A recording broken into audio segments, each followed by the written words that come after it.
because you got to read those zones and where the open spots are and be on the same page with the guy throwing the football. Because sometimes you're throwing it in front of the zone. Sometimes you're throwing it between the zones. Sometimes the receiver's going to just kind of find a spot and what we call sit down and present himself to the quarterback and throw it there.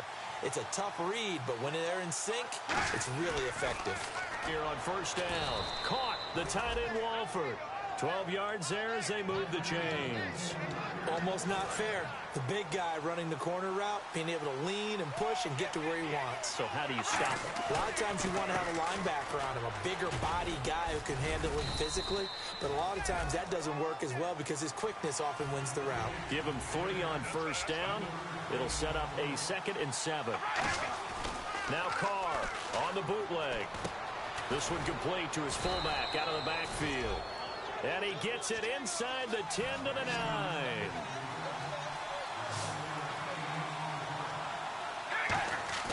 Now a play fake here on first down. That's caught at the 2. And he'll be brought down right on the edge of the goal line at about the 1-yard line.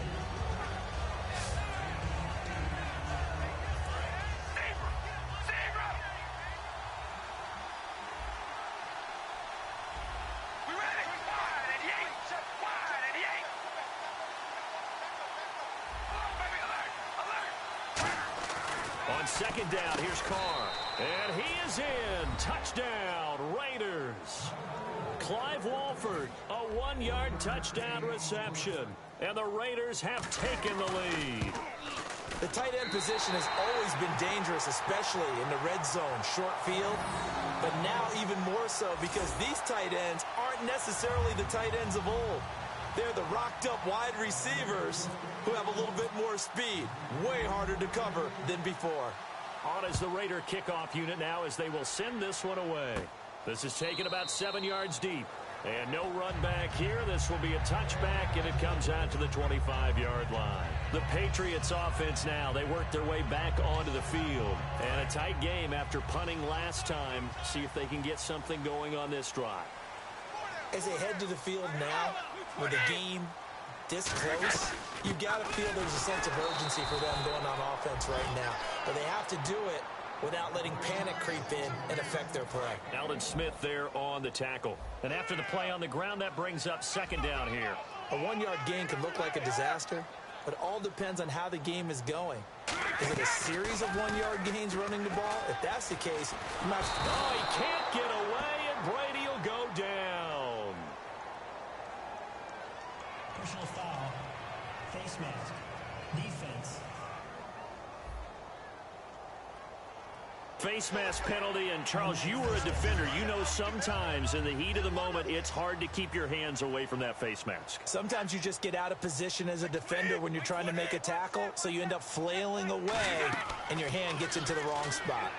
Screen pass to Blount. We'll get a couple yards on that one, and it'll be a 2nd down. I wonder what was going through his mind when he got the play call. He just got sacked on the previous play. He knows they're coming after him again. A little bit of guts to stand in there, take the hit, and successfully complete the screen pass. Really well done.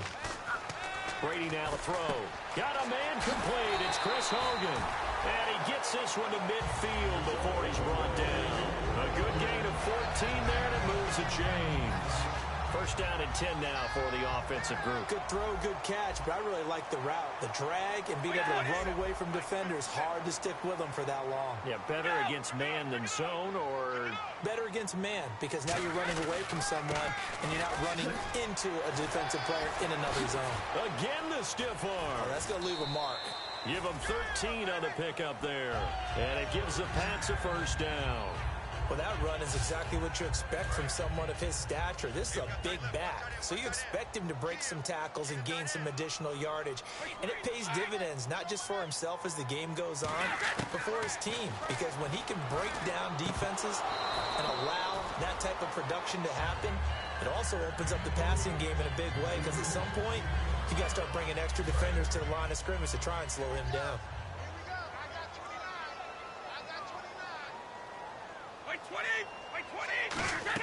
Brady will try again on 2nd down. Over the middle, that's caught by Hogan. And inside the 20 before he's brought down.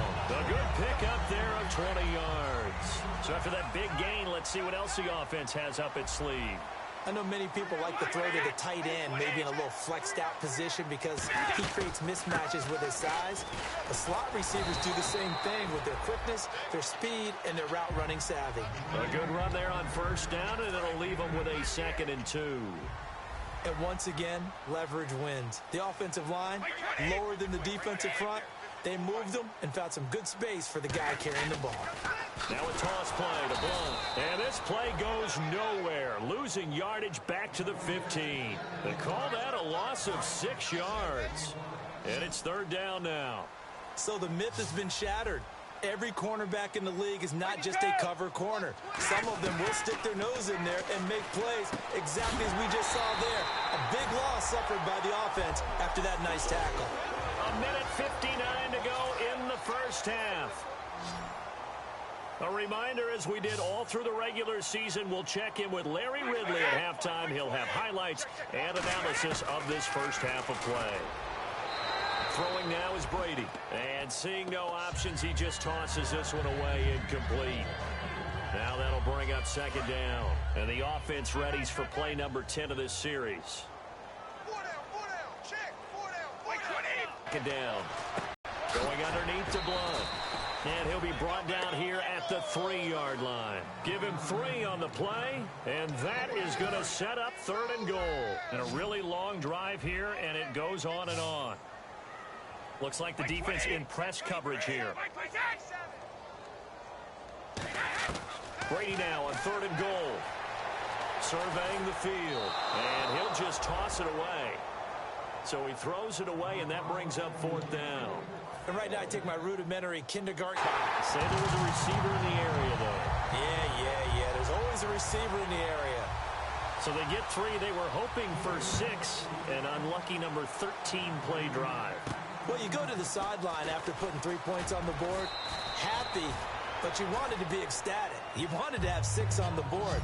On the opposite sideline, though, the defense, I think they're high-fiving each other, only giving up 3 after letting them run that much offense.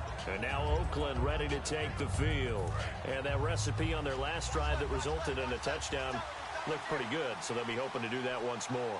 And it takes me back to when we sat with the offensive coordinator and the head coach. They felt pretty good about their game plan and thought there were some holes in the defense, and they exploited them the last time out. Let's see if they can come back and put together a similar drive. And we'll see if they can do just that. So they complete the pass, and now they face a 2nd down. They come out here in the eye. Carr to throw on 2nd down. Oh, it's a screen pass. That's complete. And he'll be taken down, but not before he gets into enemy territory. Now hold everything here. We're going to get a timeout by the offense. It's just their first, so they'll have 2 remaining here before we get to halftime.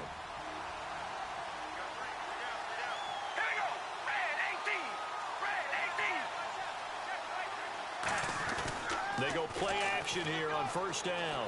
They'll roll him out right. On the crossing route, he hits his man, Amari Cooper.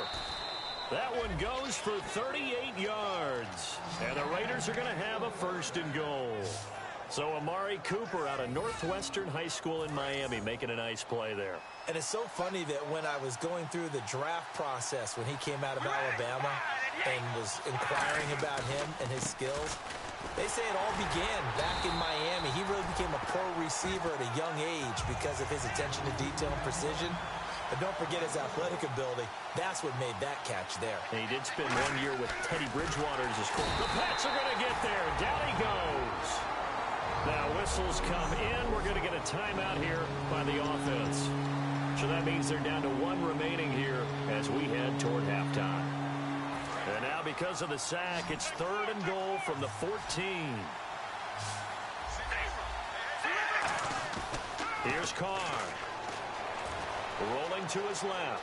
He may try and run for this. And the Raiders are in for 6. Touchdown. Derek Carr with his 2nd touchdown here in this first half. And the Raiders are able to cash in for 6. Well, the defensive coverage was good, so good he just decided to make a play of his own, and it worked out. Yeah, you often wonder if they think to themselves, was the coverage too good to allow him to run the football? But I think you'd rather take your chances with him doing exactly that, and he beat him on that play all the way to the end zone. This fielded a few yards into the end zone. And not wanting to risk anything here late in the half, he'll just take a knee, and they'll bring the football out to the 25. The Patriot offense now set to come back out onto the field. And with time quickly fading here in the second quarter, not sure how aggressively, offensively they want to play this. I think we'll find out just how much they trust their guys in this situation if they decide to take a shot. And he'll fight forward to about the 27-yard line. Give him a couple on the carry there, 2nd and 8. And they still need 8 yards for the first here on 2nd down. That's a good play by the guys on the defensive side of the ball. Held him to a gain of 2. And that changes the playbook a little bit now for the guy calling plays. 2nd and 8. Now he's got to probably think about going to the air instead of... So this guy's just sitting there, right? He's got like 30 hot dogs in front of him. And what's that? Apparently we're back. Okay, so Larry's halftime show got cut off. Sorry, we were doing story time here in the booth. We are ready, though, for the third quarter. The New England defense gearing up to take the field. They are down on the scoreboard as we begin the second half and looking to avoid a bigger deficit. And I can just hear the coaches now. I can hear the head coach. Guys, first 5 minutes, first series of the second half. Offense or defense, you got to set the tone. They'll try to set that tone here. And it pops free. The collision there jarred the ball loose and brings up 2nd down. As tight ends go, he might not provide the super flashy plays very often, but he's pretty reliable. Usually an excellent target and normally catches what's thrown to him, but he didn't on that play. Now Carr. And that one got tipped, kind of threw everything off. It brings up 3rd. A good play on the ball, getting a hand on it, but it was too late. And that leads to way too many moments where bad things can happen for a defense and good things can happen for an offense. And this is tough to teach in today's football because everyone wants to make a highlight play. Tip it up in the air, grab it yourself, take it the other way. But sometimes that can backfire. How do you teach these guys to just make the good, solid, fundamental play of knocking it to the ground and not trying to make a highlight reel play that could backfire? And let's not take for granted, in these conditions, that's never an easy pass and catch. You really got to find a way to drive the ball. You know, get your grip. You know, that's why we see some of the guys now that put the gloves on when they throw the ball in this type of a condition. Sometimes the glove might make it too slippery. So you got to figure out what's going to work for you. But how about the receivers? Looking back and trying to locate the ball coming through snow and making sure they have full concentration. To throw his Carr. Over the middle, Amari Cooper. It's complete. And they're able to get this one past the 30 down to the 25. So on that play, defense was in the zone. They ran a crossing route offensively, but the defense there, you got to be good with communication, don't you? You certainly do, and it's not something that is really evident when you watch it on the screen. But everyone's talking, communicating, pointing, and it keeps you from chasing receivers because you have a specific zone you have to cover. When a receiver's in your zone and he crosses to another one, you got to let your guy know. They got a completion there, but I like the discipline they showed to stay in their proper areas. And he'll take it into the end zone for a Raider touchdown. Michael Crabtree from 6 yards away. And the Raiders add on to their lead. As a former DB, you might not like to see that, but from a wide receiver's perspective, those are the plays they dream of. Correct on both counts, all right? Because once he took off, I mean, let's face it, that should have been done in Big Sky country. Aren't any speed limits out there? And off he went. Glad I wasn't the one trying to chase him. Danny Amendola on the return. And good starting field position. He'll get this one all the way up to about the 35-yard line. Here comes the Patriots offensive unit. They'll have it first here to begin the third quarter. They're down in this game. A chance for the offense, though, to put something on the board, get some momentum here in half two. Try and get things kick-started for them. And you know at the half, they discussed how they were going to get that done. This is where scripting comes into play a lot of the time. How many plays do you script coming out of the second? Most of the time in the first half, you're scripting 12 to 16. I think in the second half, you're really scripting more like 8 to 10. Kind of a starter or an opener, whatever terminology they use. Just something to get you off to a quick start. Firing quickly here, and that's complete. It goes as a gain of 8, and it moves the chains.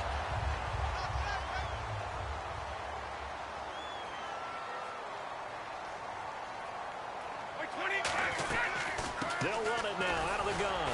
And nothing doing. He's immediately taken down at the line of scrimmage. That's going to go as a loss of a yard, and it'll be second down.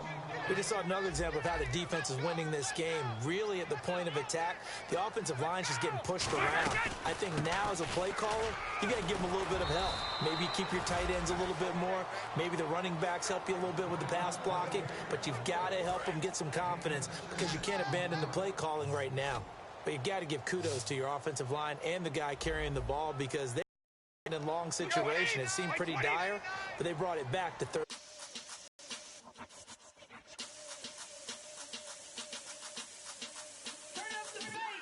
Babe, show me what you like. Hey, I put money, I can match it for ya.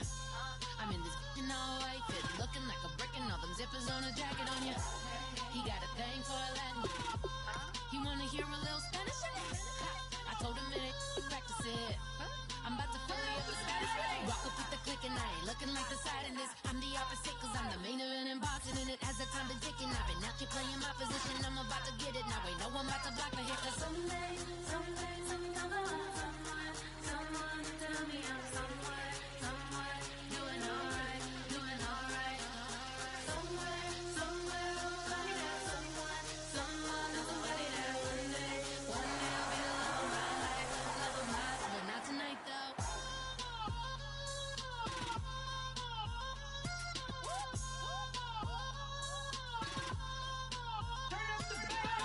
Hey, I'm only here for a minute. Bet you want a girl to keep it independent, and I know you gotta like a girl that's this appealing. Get you caught up in the moment, then I'll get you in your feelings. Tell your boys that you gon' meet them later on. Both of us are so taxi, leave the meter on. First time you out in Cali, never tried no strong, so you gon' have some stories to tell when you take.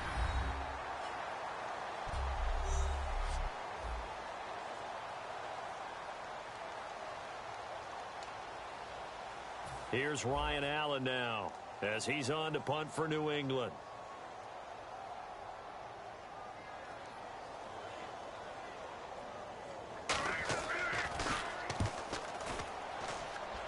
And this punt sails over the sideline, and the spot, it looks to be right at the 25-yard line.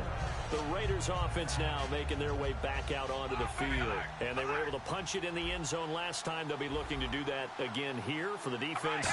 Obviously, they'll be looking to stop them from punching it back in the end zone. It always is punch-counter-punch, isn't it? And which team has the advantage? Well, let's just go back. Last time on offense, they rolled downfield, got into a good rhythm. You can see a little more bounce in and out of the huddle. You can see the sideline really get into the game. So defensively, you're thinking to yourself, how do we take that away from them? How do we get the advantage back? Let's see what they come up with. I think pressure is always the first way to go. You love pressure. I love it. We'll see if they dial it up this drive. And they're going to hurry back to the line now. To throw, it's Carr. And he takes a shot on the release as this will be incomplete. One of the great coaches said football's really a simple game. Rush theirs, protect yours. And he's talking about those guys throwing the football. In this situation, the rush one, hitting the quarterback and forcing him into an incompletion. Here's Carr to throw. And he'll be hit as he releases it, and that'll fall incomplete. Here's Marquette King now as he'll punt it away for the second time. And I don't think Edelman will be able to get to this one. Out of bounds and close. The question, was it a touchback? No. They'll say it crossed out at the 2-yard line.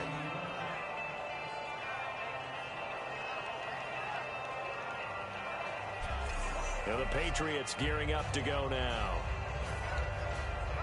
And not great starting field position here for the offense.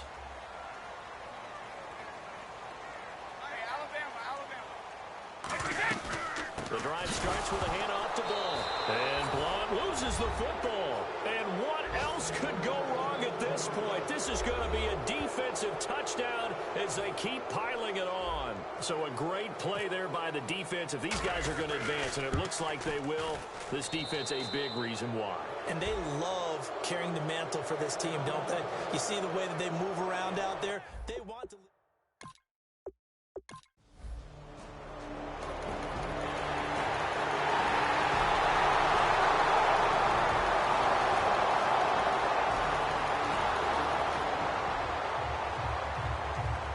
A lot of scoring, there's no doubt about it.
Okay, your nose keep running and the money keep coming. Hey, I'ma keep ballin'. Hey, Rucker Park spallin'.